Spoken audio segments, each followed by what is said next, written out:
British Airways has long been the UK's flagship carrier with a whole number of loyal followers. But lately, a lot of people are breaking up with BA, moving not only their points, but also their loyalty and their money to other airlines. So why is that? In this video, we'll explore the key reasons behind this mass exodus of BA's members. We'll start with the most straightforward issues, such as how BA's onboard experience stacks up against rivals, and then deep dive into some complex but extremely crucial changes that happened to the loyalty program that really ruffled a lot of feathers in the frequent flyer industry and threatens BA's more than 13 million executive club members worldwide. By the end, you'll see why so many BA fans are leaving, where they're going, and how you can pivot to if you want to without wasting or losing your Avios. Let's start with the most human reason people are leaving, and something that most people can probably relate to. People are ditching BA because they tried another airline and it was nicer. If you've flown Qatar before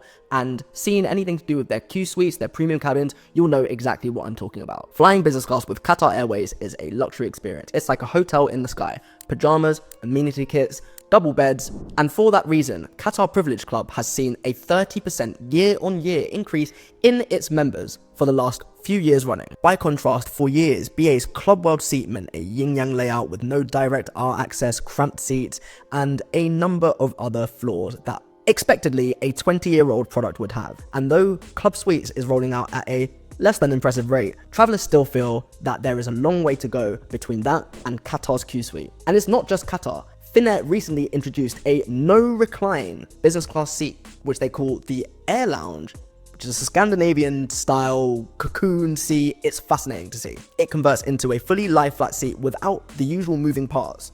And though reviews were skeptical at first, it is a big hit in the aviation industry. And given that you can link your Finnair Plus account to your BA executive account and transfer Avios at a 1-to-1 rate, you can clearly see why people are choosing to leave. Even Iberia, which doesn't market itself as a luxury airline, has a great business class seat on the brand new A350s, featuring lie-flat seats, a 1-to-1 configuration with all aisle access, and a seat that is definitely comfortable enough that you do not feel that you're losing out versus British Airways. All for a fraction of the price, which we will get onto very shortly. If anything, you're likely to get a newer plane in a quieter cabin, and let's not also forget that Iberia lets you use those BA companion vouchers as well.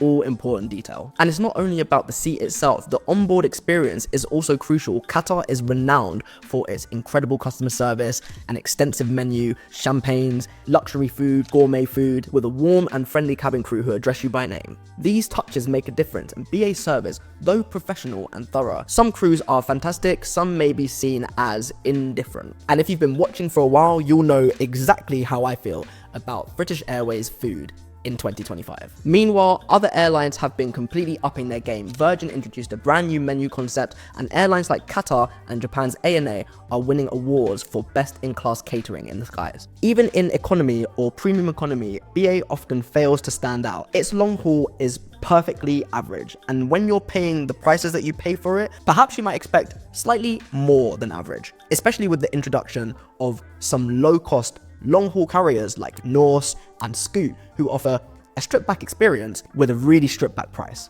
If the food is what you're paying for, you might as well not get food and fly with one of these carriers instead. And short haul, if you watched my last video, you'll know exactly how I feel about BA's short haul offering. And finally, on the topic of better experiences elsewhere, let's talk about the on-the-ground experience. BA Silver status, of course, offers lounge access to all of BA's executive club members. However, even in this area, there are some struggles versus competitors.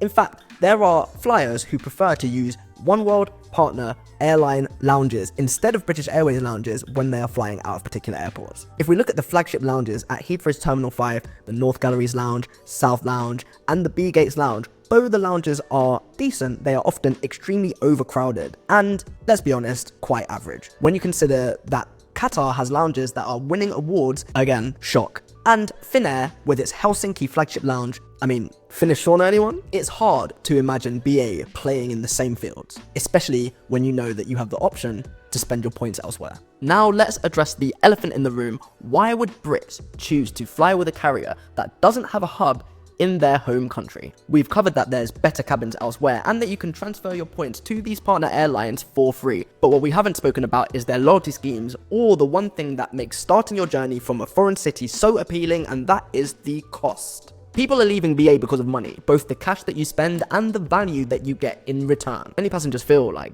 BA has just become too expensive for what you get. Over the last couple of years, BA's prices have climbed substantially. Part of that is due to global factors, but ultimately it means that if you want to fly with BA, you are paying a premium. Even Virgin have managed to reduce their taxes and fees substantially in contrast to British Airways. And if you're no longer getting special benefits because it's harder to achieve frequent flyer status, it becomes difficult to justify the extra premium. The value equation gets even worse when we talk about redeeming points for flights, especially in light of the extremely high taxes I referenced in relation to BA, which undermines the free ticket ethos of using points in the first place. And actually, a lot of people are just using those points with Iberia, American Airlines, Qatar to get the same flight but pay way less. Flying Iberia business class from Madrid to New York instead of London to New York with British Airways will cost you a fraction of the price. The same goes for Finnair and starting in Helsinki, and many savvy travellers have realised their money goes a lot further when they don't start their journey in the UK. Picture a once loyal BA Bronze or Silver member who would have justified paying a bit extra for BA because they'll earn Avios and they'll earn tier points and get lounge access. Now that equation has flipped with higher fuel surcharges and higher taxes on reward flights, plus diminishing benefits. Many are concluding that it's just not worth it anymore, especially since it's so easy to get lounge access elsewhere now, especially if you have the right cards. If you're price sensitive, you may just opt for a low cost carrier for your short hops instead. That may be a harsh statement, but think about it. If you're an average customer with no loyalty status, would you pay £150 for BA instead of £50 for EasyJet just to get a free cup of tea? Is that worth triple the price? Let me know. But would we even be here discussing this if it weren't for the great shakeup of 2024? Change that started it all. In 2024 December, BA announced a complete overhaul of the British Airways Executive Club, even renaming it to the British Airways Club. The way you earn elite tier status, bronze, silver, gold, would fundamentally change and not in favour of the customer. BA shifted from a mileage-based system to a spend-based system. In simple terms, you used to earn points based on the amount of miles that you were flying and the cabin that you were flying in. Now it's all about the pounds that you spend, and only the pounds. In the past, a savvy traveller could easily earn tier status with a few flights here, a few flights there, maybe if you fly for business, maybe if you just treated yourself every now and then to a business class flight if you could afford it. Since April 2025 though, it's so much harder, and I'm going to show you how much. BA drastically increased the number of tier points needed to earn tier status. 3,500 tier points needed for bronze, 7,500 tier points needed for silver, and wait for this one, 20,000 tier points needed for gold tier status with British Airways. Let's put this into perspective. Under the old system, 600 tier points would allow you to get silver status with British Airways. My sister accidentally got silver status with BA last year just with a return trip to Jamaica and Hot Girl Summer in Europe. Now to get silver status, you need £7,500. I already covered that it's a point per pound, you do the math. So unless you have some extreme bonuses coming in from other sources, or you have one of the British Airways American Express cards, which gives you a little bit of a bonus, I think £2,500 per year, something like that, it's completely out of reach for most people. And gold tier, BA's top tier of course, jumped from 1,500 tier points to 20,000 tier points a year, which is, you guessed it, 20 grand. That 20 grand is more than the average net earnings of most individuals in the UK. The backlash was immediate and intense. Virgin responded within a month by launching a status match from BA's Exec Club to their own flying club, and within 3 weeks of that, BA backtracked on their original statement. I mean, it was a soft backtrack. They didn't cancel the changes, but they started to promote all of the ways that you could potentially reach these tiers, and introduced a number of flights that could also help you to qualify. So if you're willing to take 25 flights with British Airways, you can get bronze. And if you are lucky enough to take 50 flights in a year with British Airways, you will get silver status. Sounds reasonable, right? Gold status though, no matter how many flights you take, 20 grand is the absolute minimum that you have to spend. So where are people going? If you're a frequent flyer based in the UK or Europe, what do you switch to? At the exact moment that BA was telling its 13 million members to spend 7.5k per year for lounge access, Finnair, with its 4 million users, and Iberia, with its identical scheme but 16% less, started welcoming members in with open arms. That's not a coincidence, that's redistribution. When a loyalty program turns sour, frequent flyers and even casual flyers have two options: either shift loyalty or drop the idea of loyalty schemes altogether. And we're seeing a mixture of both as a result of the British Airways fallout. But many still value the perks of the status, and there's three main players within the One World Alliance group that people are switching to. We've mentioned them already, but let's dive a little bit deeper. Finnair. In 2024, Finnair made the bold move to adopt Avios as their currency. You can earn on Finnair and spend on BA and vice versa, making the transition seamless. Finnair's equivalent of BA Silver tier status, which is Finnair Gold Plus,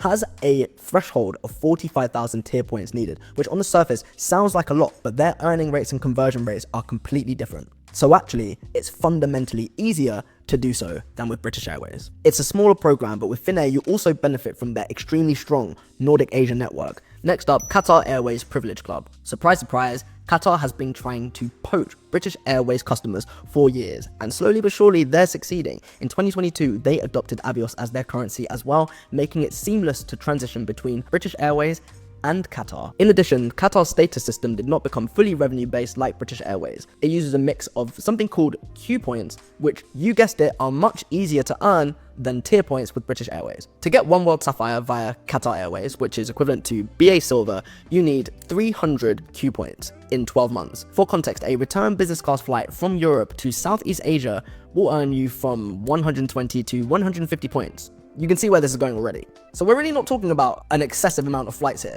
Importantly, Qatar's status benefits also kick in a lot earlier. Qatar Silver, which is equivalent to BA's bronze status, grants lounge access in Doha. Not just lounge access, but a specific lounge dedicated to Qatar Silver members. And not only that, those Qatar Silver members also have access to the Qatar Privilege Lounge located in London Heathrow Airport, a lounge that BA's own bronze members do not have access to. So Qatar is clearly far more generous to its lower tiered status members. And let's face it, if you're flying to the East, flying to Africa, you're going to use Qatar as a hub 5 out of 10 times anyway. And let's not sleep on Iberia, my personal favorite for value. Now yes, Iberia did adopt the revenue-based tier point system in 2025, similar to BA. However, that tier point system is 16% cheaper, naturally due to the currency and exchange rate. On top of that, you can earn tier points for Iberia whilst flying with other airlines in the One World group, something that you can't do with BA. So even though the two companies are linked through IAG, the benefits are substantially different. And I'll keep mentioning the surcharges and the points redemptions are far better value for money. It's worth noting that other One World programs are also getting attention, American Airlines being one of them, even though the fees and surcharges can be a bit steeper with American Airlines. Because they still have a flight mile and dollars-based tier system, it makes it an appealing option for a lot of frequent flyers. And Alaskan Airlines, one of the newest entries into the One World group, offers an entirely miles-based tier earning point. People are earning tier points and points with other airlines in the One World group and funneling them into Alaskan Airlines because they realize they can reach tier status much quicker. And as I mentioned, Virgin aren't playing around either. And with their recent announcement that they'll be launching flights to Phuket in December 2025, BA might not have the monopoly on flights to the East from the UK for very long. Watch this space. In summary, BA's loyalty program shakeup inadvertently promoted its competitors' programs to its customers. In a way, what we're witnessing is the breaking point between BA and some of its most loyal customers. People are leaving because British Airways changed, or in some cases didn't, in ways that make loyalty a lot less rewarding, and other airlines have been stepping up in their wake. Let me know in the comments if you've changed allegiances recently, if you're thinking about it, if this video opened your eyes to it. I would love to know. As always, I appreciate you watching. Thank you for still being here at the end. I'm Jordan, this is Miles Ahead. See you on the next one. Safe.